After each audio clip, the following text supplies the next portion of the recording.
Mas a maioria, eu vou te dizer que a maioria quis pintar a cara mesmo, quis participar do movimento.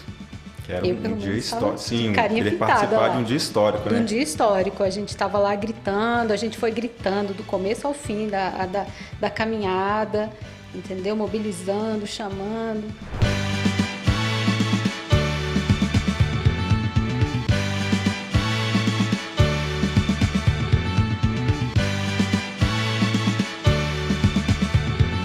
Olá, sejam bem-vindos ao programa O Dia que Brasília Parou. O videocast produzido pelo Metrópolis está relembrando fatos marcantes nos 62 anos da capital do país. Meu nome é João Carlos Amador, sou um apaixonado pelas histórias da cidade.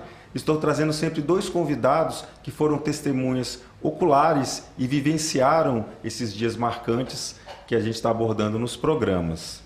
O programa O Dia que Brasília Parou é patrocinado pelo Seibin Medicina Diagnóstica e conta com o apoio da Universidade Católica de Brasília, o Boticário, Senac, Só Reparos, Guaraná Coate, Claro, Hospital Anchieta, Capital de Prêmios e BSB Memo. O episódio de hoje vai falar de um dia, na verdade vários dias, né? Foram muito marcantes aqui na história da cidade e do país também, que foi o movimento dos Caras Pintadas, que reuniu centenas de milhares de pessoas, estudantes, pessoas mais velhas, professores, profissionais de todos os ramos, para pedir a saída do então presidente Collor. E a gente está aqui com duas pessoas que participaram ativamente desse movimento.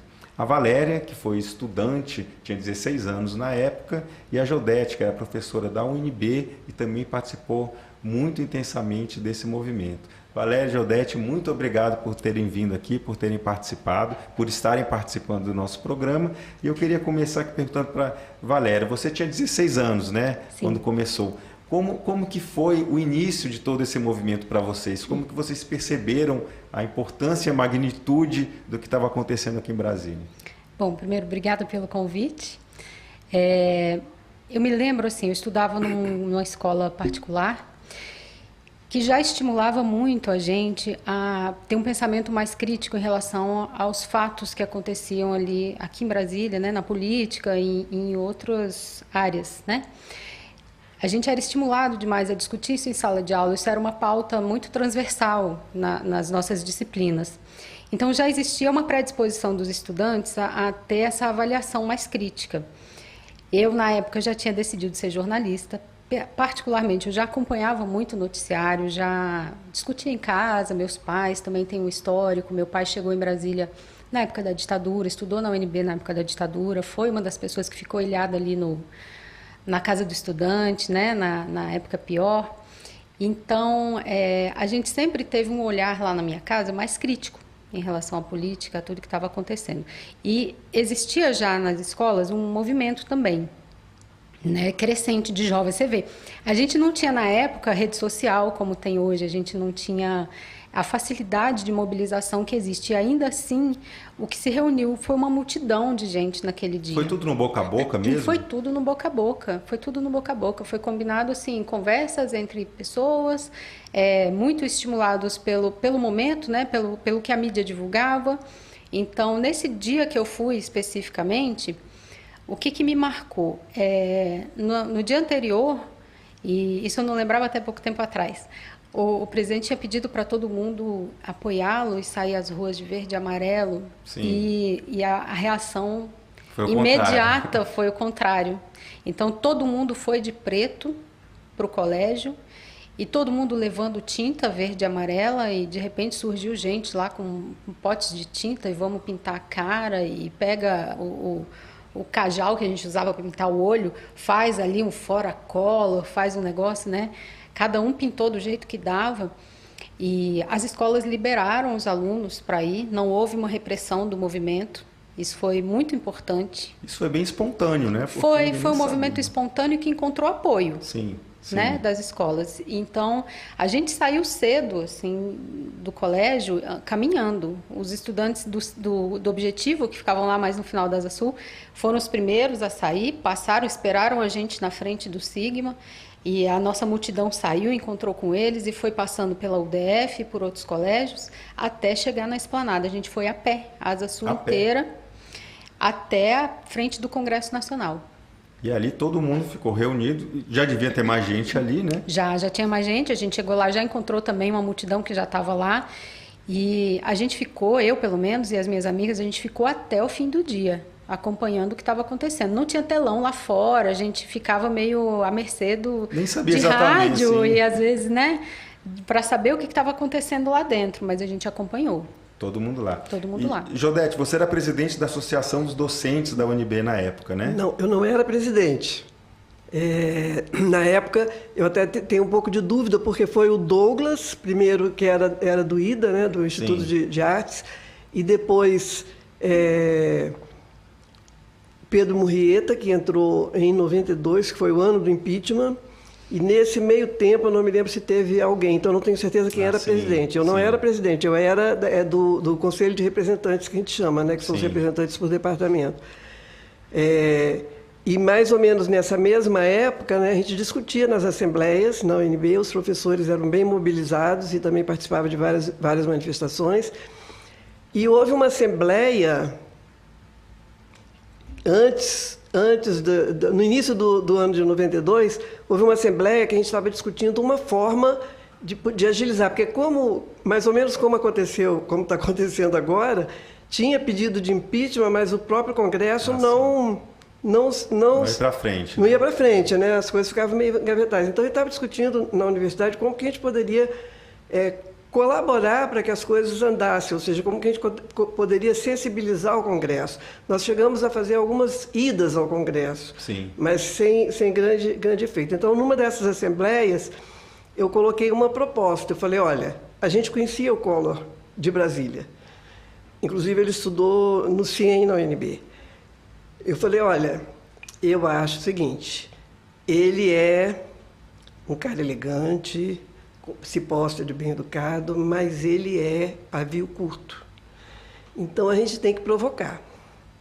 Se a gente for para a rampa provocar o cara, ele vai perder a compostura. No dia que eu coloquei isso, me taxaram de terrorista radical, que era um absurdo, um professor da UNB tentar fazer uma coisa dessa, parará. Calei a boca. Tivemos mais umas 2 assembleias e o pessoal perdido, porque não adiantava ir para a rua, não adiantava. Eu falei, vou voltar a colocar a minha proposta. Aí, coloquei de novo a minha proposta. Nós vamos para a rampa, aí queriam que eu esclarecesse o que a gente ia fazer na rampa. Eu falei, bom, minha proposta é o seguinte, a gente se veste de preto, porque já estava naquela conversa do preto, a gente se veste de preto. Não, minto. Eu falei, a gente se veste de vermelho, vai para frente da rampa e quando ele começar a descer, a gente vira as costas. Sim. Isso foi antes da mobilização gigantesca de estudantes. Foi. Aí apoiaram a minha ideia, só que aí teve vários agregados, né? Então, a professora, eu me lembro até da disposição do auditório na época da Assembleia, quem estava ali, quem estava aqui, me lembro das pessoas. Aí a professora Maria José, da enfermagem, Maria José Rossi, sugeriu que a gente fosse de preto, exatamente porque estava aquela coisa de não fazer o verde e amarelo e tal, e eu aceitei imediatamente porque estava super feliz de ter aceitado a minha proposta, né? Então vamos de preto, beleza. E aí um professor do IDA sugeriu que a gente colocasse aquelas máscaras brancas do teatro sem expressão. Sim. Tá? E eles, como eles eram lá do Instituto de Artes, eles se mobilizaram para produzir as máscaras para todo mundo. Então, nós fomos com as máscaras, com aquelas máscaras brancas, atrás, nas costas. E fomos todos para a rampa, para aquele lado de cá, né, onde tem o espaço para o público, ficam muitos professores, foram muitos professores. E aí nós ficamos todos ali esperando o Collor descer, todos de preto, mas com a cara limpa, né? Não falamos um A, não gritamos fora Collor, não fizemos nenhum movimento rude nem com barulho. Quando ele começou a descer a rampa, nós todos viramos de costas, e aí só aparecia aquela máscara branca sem expressão. E aí, quando ele chegou na calçada, ele fez aquele gesto obsceno, que todo mundo deve se lembrar, do dedo médio, fez aquele gesto obsceno e virou para a gente, e deve ter falado algum palavrão que a gente não ouviu do outro lado. E a Folha de São Paulo registrou aquele momento. No dia seguinte, saiu na Folha de São Paulo. E isso, de uma certa forma, foi um estopim para a nossa mobilização na UNB com os estudantes, que os estudantes ainda estavam também meio mornos, né? E nós fizemos esse chamado, e também um estopim para as escolas de ensino médio, que era o segundo grau, né? Começaram a discutir também a sua participação, e eu acredito que um pouco isso estimulou o movimento dos caras pintados. Então, nesse período, eu me lembro bem da denúncia do Pedro Collor, que era irmão do Collor, sim, porque foi no dia do meu aniversário, 18 de maio de 92. Ele foi entrevistado e ele contou as falcatruas com Farias e outras coisas mais, né? E aquilo, então, assim, foi juntando, aí vieram os caras pintados, foi juntando tudo aquilo e o Congresso resolveu fazer alguma coisa, né? Eu acho que isso daí foi importante, tanto o movimento dos estudantes secundaristas, os movimentos dos professores da UNB, que também depois agregaram as outras universidades em Brasília, e eu acho que isso foi muito importante para a gente em impeachment. E, Valéria, naquela época passava uma minissérie na Globo chamada Anos Rebeldes, né, que tinha um tema muito similar, ela se passava nos anos 60, durante a ditadura, a minissérie. Isso inspirou vocês também de alguma forma? Claro, na época, assim, Anos Rebeldes foi uma série muito assistida no país inteiro, né? E sim, de alguma forma inspirou, mas eu acho que o movimento em si, ele foi mais inspirado pelo que a mídia estava retratando. Eu me lembro muito bem, assim, daquelas imagens da casa da Dinda, daquela coisa suntuosa, aquela coisa assim... As cascatas da casa da Dinda. Brega, entendeu? Assim. Horrível, kit pra caramba. E uma ostentação e aquela coisa assim, e de repente a gente ficar sabendo que aquilo foi pago com propina né? E todas as questões que o Pedro Collor já tinha denunciado na matéria da Veja. Depois eu até trabalhei um tempo com o jornalista que fez aquela entrevista, e muito dos acontecimentos ali, eu não tenho, assim, claro, com 16 anos a gente não tem a dimensão de qual é o direcionamento que os grandes grupos de mídia dão nos momentos como esse. Por que aquela minissérie estava passando naquele momento? Mas é claro que aquilo ali estimulou, sim, né? Estimulou pelo menos o sentimento de rebeldia. Até as músicas, né? Sim, as músicas eram aproveitadas, acabou refletindo, sim. Mas eu acho que foi um movimento espontâneo, foi um movimento muito de resposta às atitudes que ele tinha em relação às manifestações populares. Quem é mais jovem não consegue mensurar nem imaginar como que é possível uma mobilização dessa sem internet, sem nenhum tipo de rede social. Você falou que era tudo muito no boca a boca, né? Mas além disso, circulava algum tipo de folheto, um panfleto, cartaz? Como é que vocês sabiam das notícias além da TV, claro, e do rádio? Olha, era muito assim, discussões de grupos dentro de colégios, e as pessoas, todo mundo tinha um pai, uma mãe, alguém ligado a algum movimento, que trabalhava e tal. Acho que a discussão que já existia entre as pessoas mais velhas e o que circulava, os sindicatos faziam uma mobilização poderosa nessa época. Eles iam nas escolas? Eu não me lembro se eles iam nas escolas, mas o material chegava até a gente, sim, sabe? Estimulava-se muito o debate naquela época. Não era como hoje. Hoje eu vejo os estudantes bem mais alienados, eles têm muito mais distrações, assim, né? Em termos de volume de informações e até de informações contraditórias. Na época, não. A gente tinha uma fonte de informação mais ou menos única, né? Que era a imprensa, e era uma fonte confiável. Apesar de a gente saber que existe, né, linha editorial e tudo mais, mas era uma fonte confiável. A gente sabia que as informações que estavam ali eram checadas. Existia uma mobilização sindicalista fortíssima na época. Existia uma mobilização dos movimentos estudantis na época, né, da UNB e dos estudantes secundaristas também. Eu acho que o movimento estudantil foi o que mais, no nosso caso, né, de ensino médio, foi o que mais contribuiu para a mobilização. Até porque eram bem próximos eram de vocês, próximos, né? Era a gente que estava ali com a gente, né, na sala de aula, e então a gente se contagiou, sim, sabe? De alguma forma. Jodete, você como uma das professoras e no movimento ali da UNB, também estimulou os estudantes, tanto da UNB quanto do ensino médio, né? Sim, e sem tirar o mérito deles, porque a UNE e a UBS tiveram um papel muito importante nessa mobilização. E aí já foi a questão mesmo nacional. Sem tirar o mérito deles. Lá dentro do nosso cantinho a gente deu uma cutucada, mas realmente tem a parte de mobilização deles, que foi muito importante. E vocês iam também nas escolas ali, pessoalmente, entregar algum material, falar com o pessoal? Não, porque a nossa mobilização era no âmbito das universidades. A gente tinha um pouco mais de contato com o pessoal do CEUB, que também é na Asa Norte. Né? É como a Valéria já colocou. A comunicação não era tão simples como hoje. Então, a gente era na base de ir lá, levar um panfleto, conversar com o pessoal do movimento e vice-versa, né? E trocar ideias assim. Muita coisa a gente via pela imprensa também. Mas os chamados das grandes mobilizações chegava até todo mundo. E a gente ia todo mundo. Estudante, professor, os bancários, que também tiveram uma mobilização muito grande. Acabava enchendo a praça. E os estudantes lá na UNB, eles já estavam mobilizados desde o início ou vocês deram ali Nós demos a cutucada, mas chegou um certo momento, e até hoje isso é comum, a gente fazia as reuniões conjuntas. É muito comum na UNB até hoje, eu não tô mais nativa, mas eu sei disso. Quando o tema é muito importante, a gente reúne professores, os servidores e estudantes para discutir esses temas que são comuns. Sim, muito importante essa mobilização. Sim.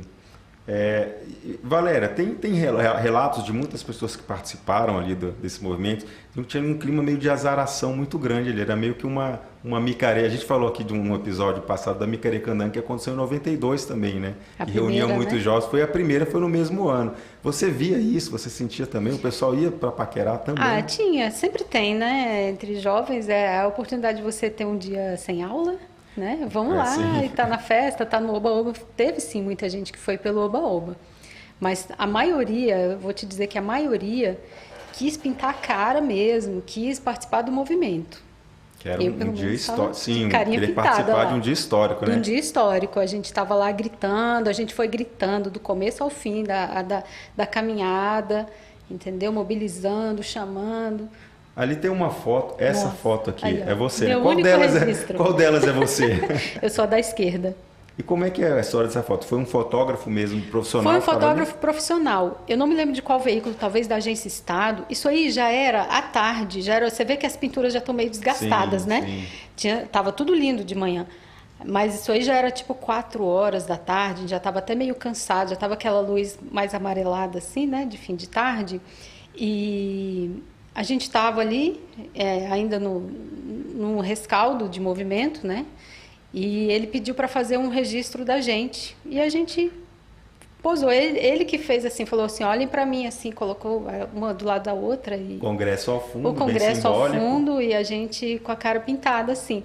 E essa foto, eu não tinha conhecimento dela, só depois de algum tempo ela foi usada numa outra matéria sobre uma reivindicação estudantil de transporte, alguma coisa de aumento de passagem, não tinha nada a ver com impeachment. Mas a foto foi usada, porque também era o movimento dos caras pintadas, né? E aí a minha amiga guardou, essa que está do lado direito, ela é minha melhor amiga, ela guardou essa revista e passou pra gente. Histórica. E quem fez essa pintura? Eu vejo que não é uma pintura tão fácil de fazer, né? Tinha alguém lá fazendo a pintura em massa, a pessoa parava e era pintado, ou vocês mesmos faziam? A gente mesmo, um fazia no outro. Vocês fizeram essa aí?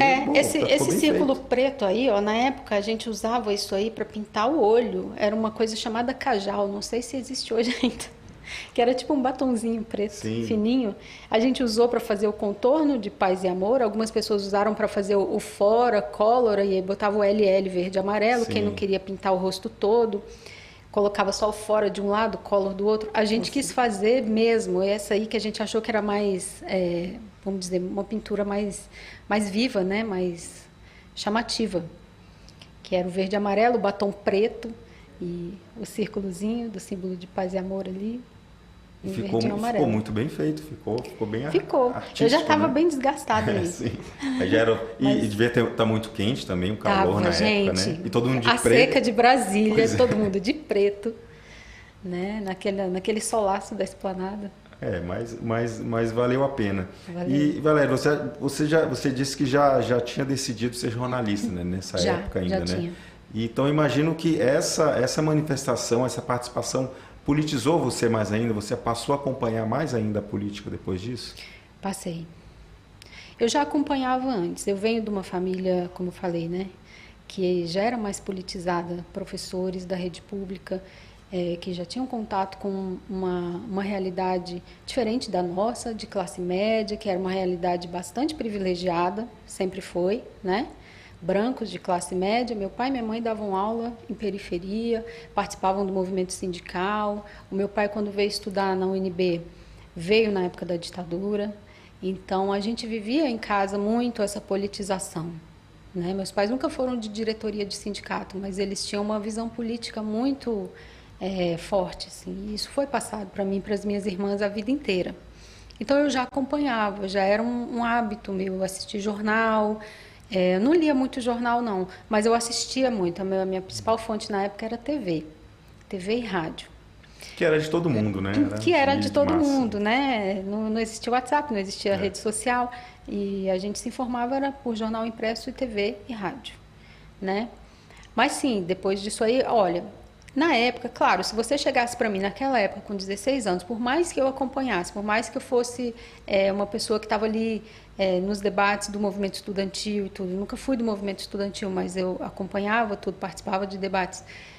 A gente não tinha a dimensão do impacto que causaria o impeachment do primeiro presidente democraticamente eleito do país, né?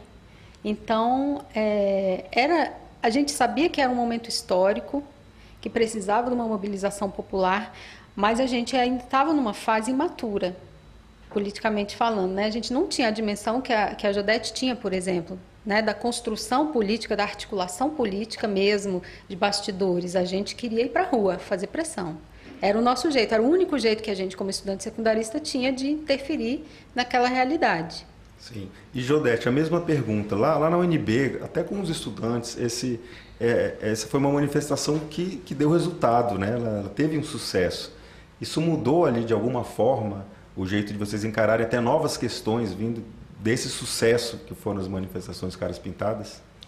Na realidade, foi muito importante, inclusive porque ajudou na mobilização estudantil, mas a gente já vinha na luta antes do Collor, né? A gente já passou um período muito... Eu sou mais velho, eu passei um período muito difícil durante a ditadura e, apesar de toda a dificuldade, toda a repressão, a gente, de vez em quando, conseguia fazer também alguma mobilização. Era mais duro, né? Mas a gente também tinha essa discussão política, como que a gente pode atuar, como que a gente pode ajudar, isso já existia há mais tempo. Viu que deu certo, né?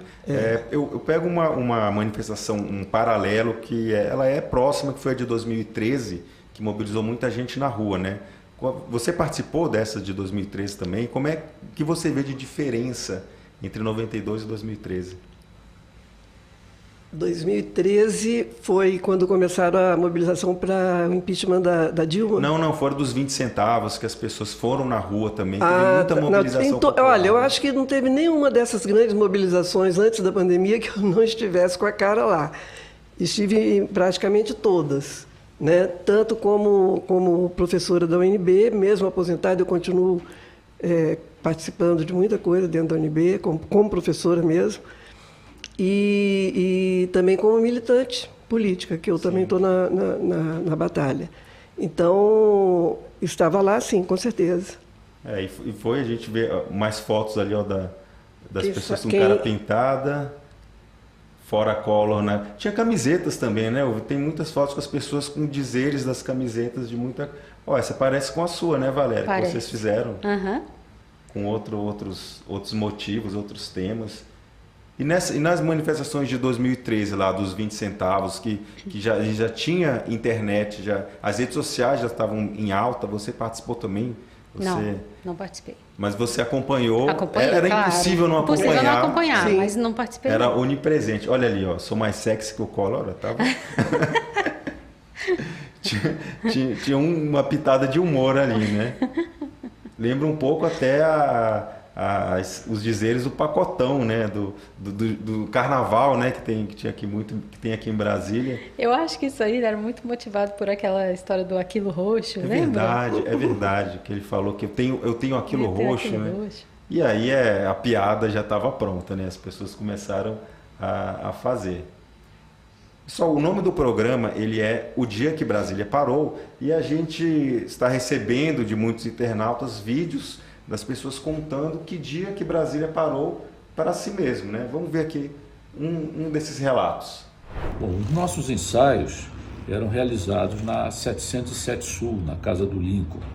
E os primeiros shows que nós fizemos foram sempre ao vivo, no Hotel Brasília Palace, antigo Hotel Brasília Palace, e em programas das TVs Rádio Nacional, Brasília e Alvorada, que eram os canais 3, 6 e 8, e foram com grande sucesso de público.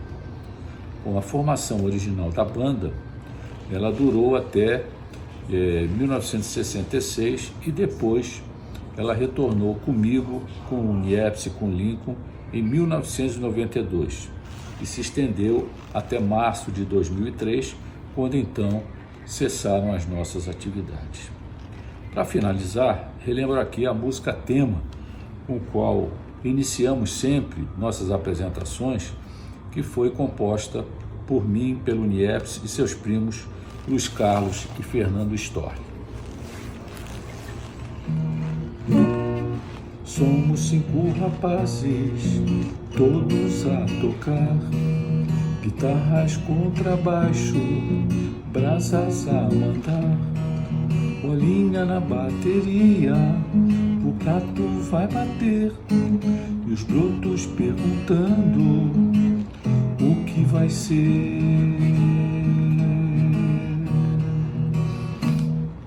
O Lincoln está soando, o Jorge a acompanhar, o Elde faz o baixo e o Niepce a cantar. 5 somos os infernais, vamos mostrar que somos os tais legais.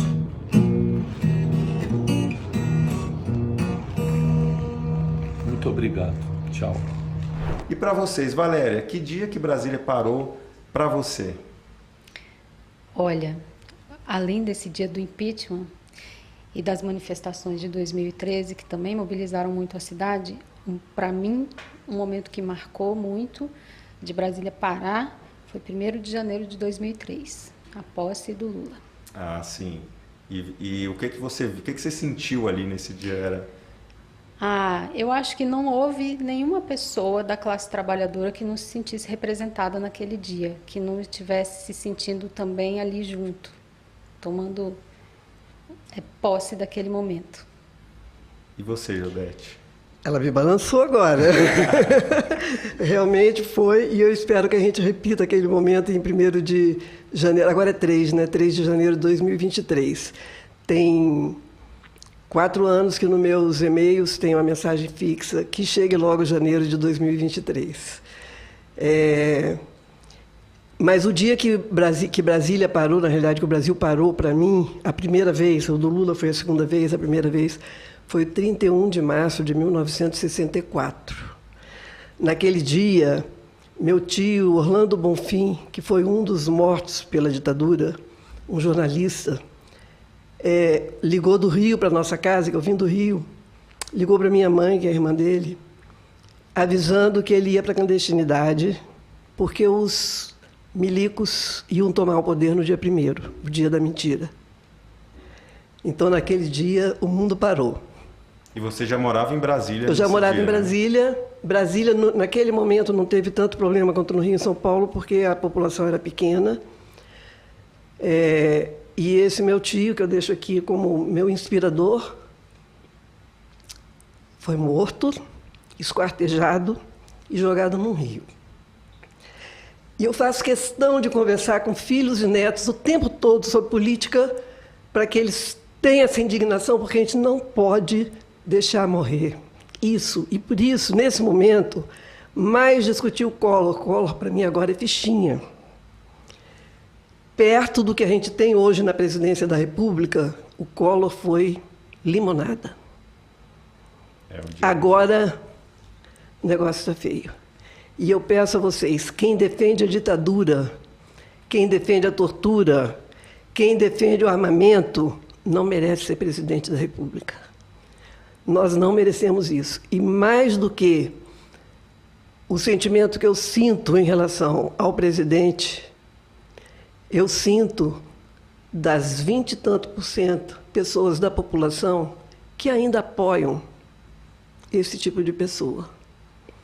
Então, gente, vamos repetir o 3 de janeiro, agora eu acho que a posse é no dia 3. Vamos botar um trabalhador de novo, um que já mostrou que faz pela população, pela maioria da população, por aqueles que sentem fome, por aqueles que não têm como mandar o filho para a universidade, que não tem como botar o filho na escola. Votem com consciência, porque senão são mais 4 anos. Eu já estou me preparando, se for o caso, sair do país.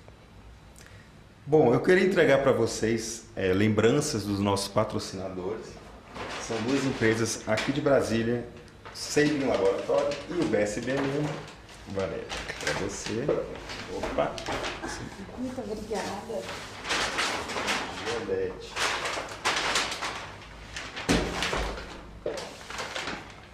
Para lembrar esse nosso videocast, vocês guardem com carinho essa lembrança. E agradecer a vocês, muito obrigado pela participação, pelas grandes e inspiradoras histórias de vocês. Opa, deixa eu botar aqui mais perto. Nós que agradecemos o convite. Muito obrigado. Nós Aqui poder relembrar esses momentos, nesse contexto que a gente está hoje, relembrar que a gente fez parte de uma mobilização tão importante, é muito bom. E que 30 anos se passaram, repercute, né? Quem sabe isso inspire também outras pessoas. Certamente. É muito importante a gente passar a história para as pessoas que não viveram esses momentos também. Tem muita gente nova hoje que não sabe o que a gente já passou e o quanto a gente teve que lutar. Exatamente. Tá? Então está na hora de lutar de novo. E o objetivo aqui do nosso videocast é relembrar esses dias. O videocast, o Dia que Brasília Parou, é oferecido pelo Sabin Medicina Diagnóstica e conta com o apoio da Universidade Católica de Brasília, o Boticário, Senac, Só Reparos, Guaraná Coate, claro, o Hospital Anchieta, Capital de Prêmios e BSB Memo. Quem quiser acompanhar todos os episódios dessa série, são 8 episódios, é só entrar nas redes sociais do Metrópolis, no site do Metrópolis também, e ele vai ter muita coisa interessante, como o último show da Legião Urbana, o dia da promulgação da nova Constituição, a visita do Papa João Paulo II e muito mais. Até lá!